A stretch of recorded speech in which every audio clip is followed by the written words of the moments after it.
It's week 10 of the NFL. This is Uffsides. It's after the election, and the internet still works. Great news. I'm Matt Uffer, joined by Alex and Will. Hey, dudes. First game on the docket that we're going to talk about is Broncos at Saints. Broncos at 6-3, lost that Sunday night. Fun game against the Oakland Raiders. Now facing a very similar team in that the Saints have a high-powered offense and not a lot going for him on defense. Tell me about Drew Brees. He's a guy I've heard of before. So his next game with 30 completions will be his 40th since 2010, which is more than anyone else has had in their entire career.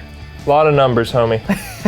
I'm losing the hoodie. I was too warm. Let's talk about the Saints wide receivers. Michael Thomas, hands down the best rookie wide receiver, best offensive rookie outside of Dak and Zeke. Ever. And he's so consistent. He's the first rookie ever to top 55 receiving yards in 7 of his team's first 8 games. Willie Snead hasn't really done as much this year, though. He's quieted down. Willie Snead sounds like an old-timey villain who ties women to railroad tracks.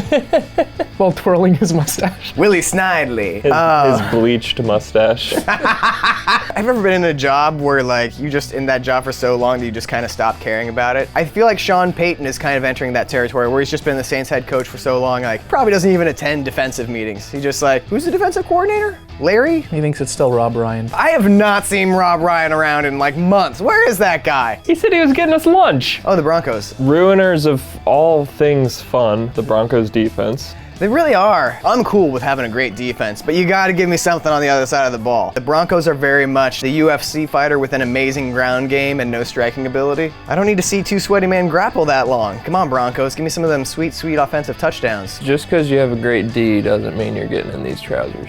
It's true. You need a little more than that. I need to see the O-face. The line on this game is Saints by 1.5. Can Trevor Siemian keep up in a shootout with Drew Brees in the Superdome? Yes. You know what? I'm with you. I'll take the Saints on this one. Saints. Broncos. Up next, another early Sunday game. Falcons at Eagles. East Coast Bird Bowl. Bird noise. Don't film me, they'll know where it came from. Eagles, despite having a terrific defense and formerly promising rookie quarterback Carson Wentz, just 4-4. They started out 3-0, but only 1-4 since the bye. A large part of that has to be they've faced 3 teams coming off their bye. So unfair. You know what else isn't fair? Life. Living in Philadelphia. Tough titty. Ryan Matthews is in the doghouse. 16 snaps last 2 games. Looks like Darren Sproles is their new. 60 for Sproles. Yeah. 60 snaps for Sproles each of the last 2 weeks. Yeah. Little Darren Sproles, 33 years old? That's more inches than he is. That's true. He's only 31 inches tall, which is why he's so hard to tackle. Let's talk about the Falcons a little bit. A very good team, 6-3. Best offense in the NFL, unless you're talking about the Patriots. I'd say they're the top 2. However, on defense, the pass defense clearly suspect. Desmond Trufant is injured. They've given up 4 passing touchdowns each of the last 2 weeks, 23 on the year, most in the NFL, so yeah, they're reeling a little bit. The Falcons just extended GM Thomas Dimitroff. Easily one of the most ridiculous looking GMs in the NFL. He's such a hipster. No, he's not a hipster. He's like a divorced dad who's clearly trying to get back in the game. He's riding his bike and like wearing his like bike spandex to like pick up his kids from school and like trying to like get in with his kid's teacher. Hello, fellow single parents. Hey, speaking of dorky white people, Matt Ryan definitely has veneers, right?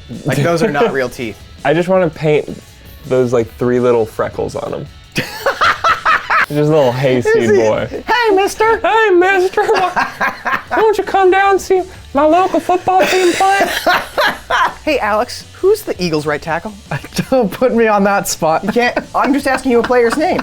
My language skills are not that developed I'm yet. just asking you a player's name. I don't understand why you can't do that. All right. I'll give you an easier question. Who's Bryce Treggs? Bryce Treggs is the Eagles' new best receiver. That's not a real name. Bryce Treggs. Hey, sup? I'm Bryce, new guy in class. Line on this game is a pick'em. I really do think that the Eagles have had a hard go of things, and I think they deserve to have the ball bounce their way for 1 week.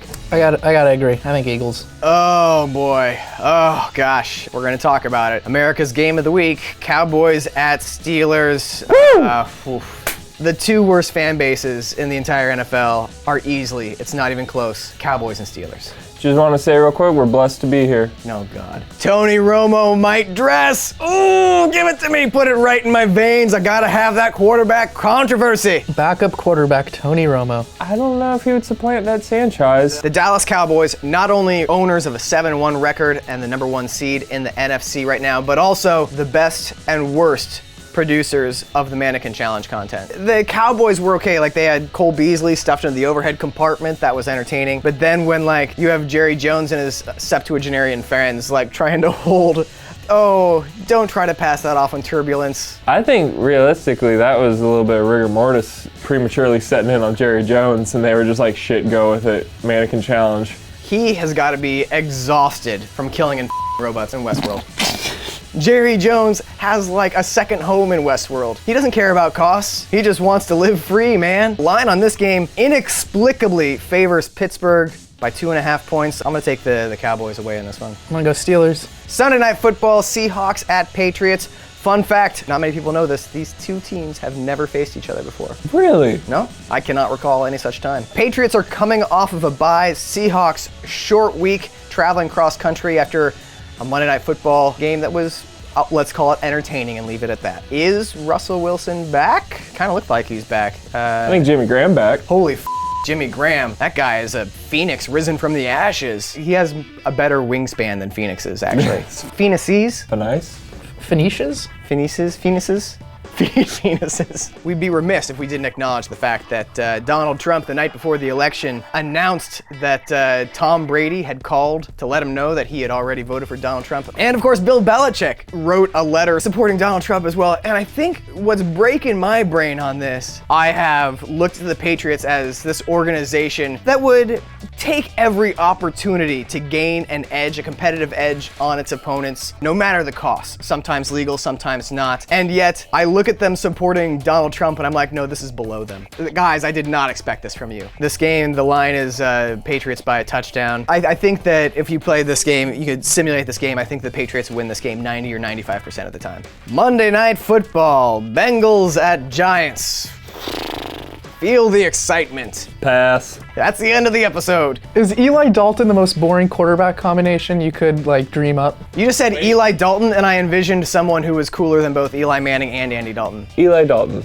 Who is he? He's from Utah. Yeah. From Utah. Always like just got off the trail. He's like a cool Utahn in that he like left the Church of Mormon. He always shoots way too many animals than what he can carry in his wagon. Oh, Eli Dalton. Man, Eli's coming to town. Eli Manning is now, what, 9th in passing yards all time? And he'll be 8th in the next couple weeks, but yeah. Stupid. The younger brother who's been thrust into longtime national consciousness. He's like the Jeb Bush of quarterbacks. Landon Collins leads the Giants in tackles. Great. Interceptions, great. Also sacks, which is not exactly what you expect of your safety when you spend $100 million on defensive additions. Pierre Paul and Vernon are both making 8 figures a year, and a safety is their leading sacker. Did you say 8 figures or 8 fingers?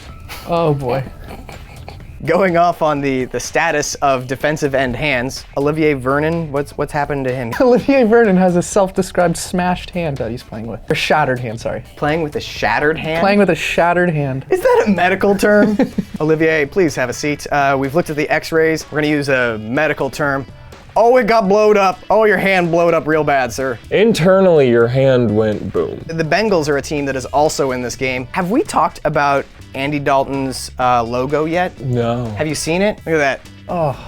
Ooh, that looked like he gave up about a quarter of the way in. That looks like he was blindfolded and asked to draw a speech bubble. It basically looks like the sketch that Kirk Van Houten makes in The Simpsons when he's like, dignity, dignity, Luann. It's dignity, God. Giants are favored by 2.5. I'm gonna take the road dogs. Bengals. Those are our picks for the best games of Week 10. As always, thank you for watching Uffsides. We always like it when you give us that like button with a thumbs up, when you comment below, and when you subscribe to SB Nation. And hey, tell your friends too. We'll see you next week.